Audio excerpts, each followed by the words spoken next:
রহমান রাহিম। আসসালামু আলাইকুম রহমতুল্লাহ। মাহে রমজানের শুভেচ্ছা ও অভিনন্দন। প্রতিদিনের মতো আজকেও আমি গম খাওয়াইতেছি টিনের চালের পর।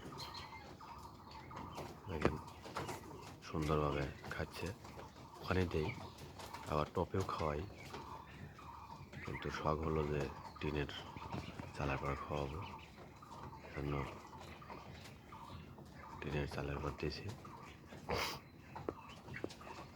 সুন্দরভাবে খাওয়া খাচ্ছে।